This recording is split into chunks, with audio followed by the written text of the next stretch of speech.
নমস্কার বন্ধুরা, আমার চ্যানেলে তোমাদের সবাইকে স্বাগত জানাই। তোমরা নিশ্চয়ই বুঝতে পারছো আমার জায়গা পরিবর্তন হয়ে গেছে। আগে না ওইখানটায় আমি করতাম, এটা তখন মানে কাজ চলছিল। এই যে আমি যে তোমাদেরকে দেখিয়েছি, হ্যাঁ এটা তো ভিডিও করা হয়েছে। এই দেখো আমি নিজে হাতে উনুনটা বানিয়েছি। আসলে একটু বড় হয়ে গেছে উনুনটা, বড় হয়ে গেছে। এখন এই দুটো মিলিয়ে মিশিয়ে করবো। হ্যাঁ মানে যখন বেশি রান্না হয়, মানে তাপ বেশি লাগবে, তখন বড় উনুনে করবো, আর নাহলে এই উনুনটা ছোটটাতে ঠিক আছে।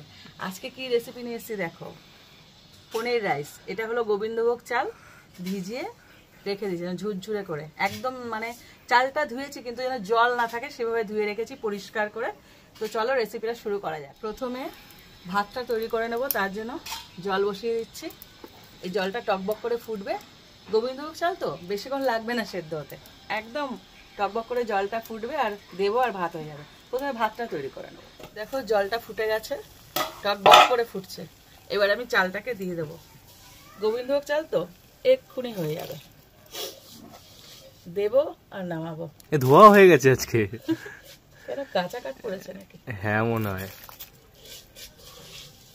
তো ভাতের ফ্যানটা ঝাড়িনি হয়ে তারপর রেসিপিতে যাই। পনির রাইস বলে কথা, আর একজনের মনে একদম লাড্ডু ফুটছে শেয়ার বলতে। দেখো ভাতটা পুরো হয়ে গেছে, এটা পুরো গলবে না, একদম ঝুরঝুরে হবে। তো এটা নামিয়ে ফেলি। এখানে ফ্যানটা ঝাড়িয়ে নেবো আর কড়াইটা বসিয়ে দিই। ততক্ষণ একদম পনির দিয়ে একদম পনির ফ্রাইড রাইস। আনন্দ দেখো না। পনির রাইস শুরু করতে যাচ্ছি। তো পনিরের যে সবজিগুলো আছে সমস্ত এক এক করে ভেজে নেবো। তো চলো শুরু করা যাক।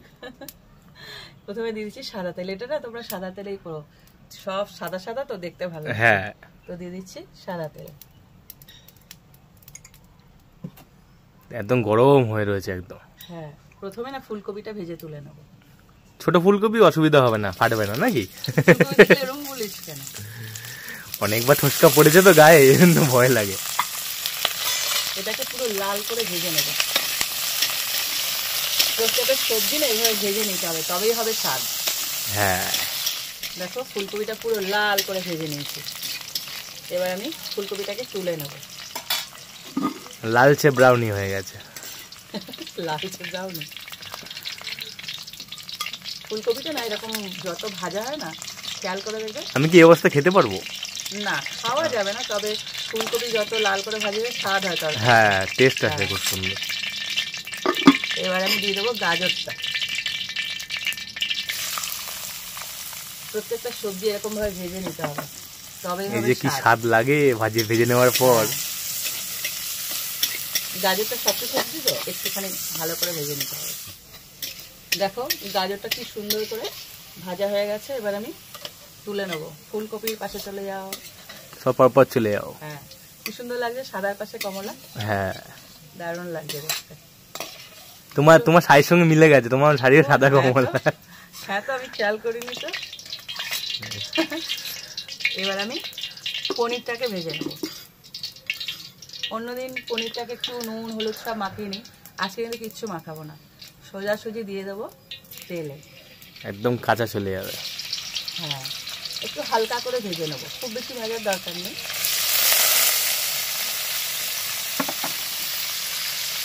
পনির হচ্ছে আমার ভালোবাসা। পনির দেখলে এমনি পাগল হয়ে যায়। দেখো পনিরগুলোকে হালকা করে ভেজে নিয়েছি, এরকম হালকা লালচে। হ্যাঁ হালকা লালচে হয়নি, হালকা ভেজে নিতে হবে, বেশি ভাজলে হবে না। এরকম করে হালকা ভেজে তুলে নিলাম। এবার এখানে একটু তেল দিতে হবে, তেল কমে এসছে। হ্যাঁ ভাজতে ভাজতে তেল দেওয়া হয়ে গেছে আর একটু। আর এবার দিয়ে দিচ্ছি একটু ঘি।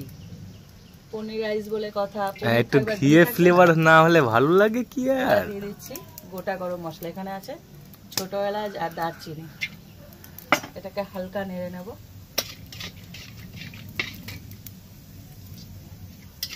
কাট বেরিয়ে যাচ্ছে। এবার দিয়ে দেবো মটরশুঁটি, একদম কচি মটরশুঁটি। হ্যাঁ আর দিয়ে দিচ্ছি কাজু কিশমিশ।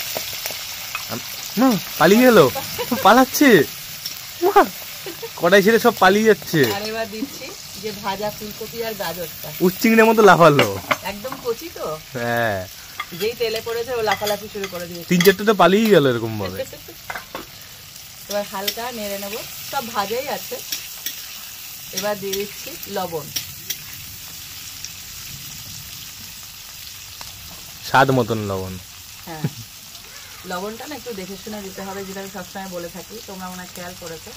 লবণের মাত্রাটা না ঠিক মতো না হলে না একদম স্বাদটা এটাই পুরো রান্নার নির্ভর করে, এটাই বেকার করে দেয়। তাই আমি বলি লবণটা একটু ভেবে চিন্তে দিতে হবে।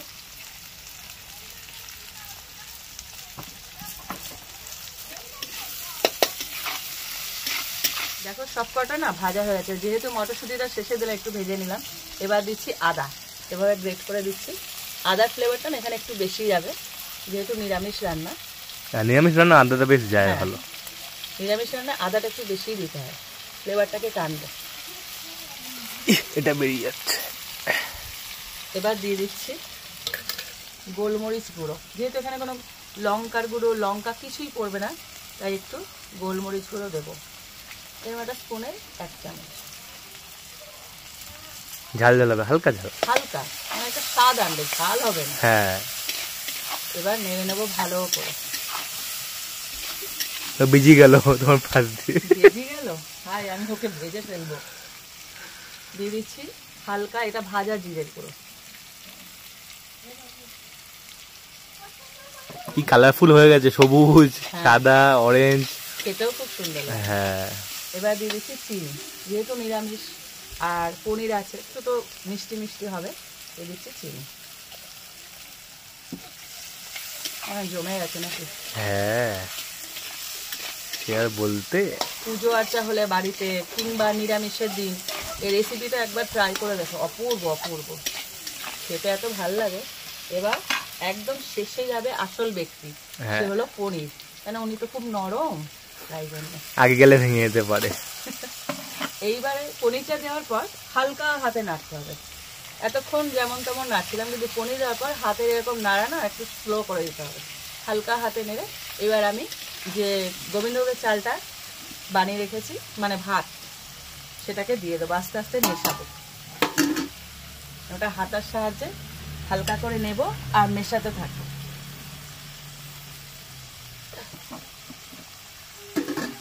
উনুনটা হয়েছে ভালো হয়েছে, রাখতে সুবিধা হচ্ছে। আমার এখানে জায়গা কম তো, তাই এইটুকুর মধ্যে যেটুকু পেরেছি মানে গুছিয়েছি আর কি। এবার ভাতটা দেওয়া হবে আর মেশাতে থাকবে। এই সময় না একদম তাপটা কম করে দেবে, একদম সিমে আছে, একদম অল্প হালকা করে। আমি গ্যাসের ভাষা বলছি, সিমে আছে। যখনই তোমরা গ্যাসে করবে তখন এটা একদম স্লো করে দেবে, তাপ থাকবে কিন্তু একদম ছোট করে দেবে তখন গ্যাসটাকে। থপ করে পড়ে গেল, এরকম হালকা করে মেশাতে হবে। দেখো পুরো ভাতটা আমি দিয়ে দিয়েছি, এবার শুধু মেশানো বাকি, মিশালেই হাতে হয়ে যাবে। হ্যাঁ, তারপর পেটে চলে যাবে। কাজ বাকি আছে। ও আচ্ছা আচ্ছা, ছোট কাঠ জ্বলে উঠেছে। হ্যাঁ এবার দিয়ে দিচ্ছি গরম মশলা, যেটা আমার বাড়িতে বানানো, হালকা হাতে ছড়িয়ে দেবো। ব্যাস কমপ্লিট হয়ে গেল আমার পনির রাইস। তোমরা না এটা একটু ট্রাই করো নিরামিষের দিন, আমাকে বলো কেমন লাগলো তোমাদের। অবশ্যই অবশ্যই ভালো লাগবে, আমি ডেফিনেটলি বলছি ভালো লাগবে। সামনে বসে গন্ধটা পাচ্ছি আমি। এবার ঘি যে যেরকম খাও বেশি কম করতে পারো, তোমাদের উপর নির্ভর করছে সেটা। কেউ একটু বেশি গেলে তো লাস্টও একটু ছড়িয়ে দিতে পারে উপর থেকে, শেষেও ছড়িয়ে দিতে পারে, কাঁচা ঘিয়ের গন্ধ যারা ভালোবাসে। কিন্তু যে যে মানে সবজিগুলো দিয়েছি না সব কটা দেবে, আর পনির এরকম হালকা ভেজে দেবে, আর যা যা দিয়েছি সব কটা দিয়ে, আদা দিয়ে সব কটা দিয়ে করে দেখো, তা মনে অবশ্যই করবে। এরকম রেসিপি তো আমার চ্যানেলটা সাবস্ক্রাইব করো, আর কমেন্ট করে জানিও কেমন লাগলো। আশা করি খেয়ে খুব ভালো লাগবে, আর ভালো লাগলে একটা লাইক দিও। তো আজকের মতো টাটা।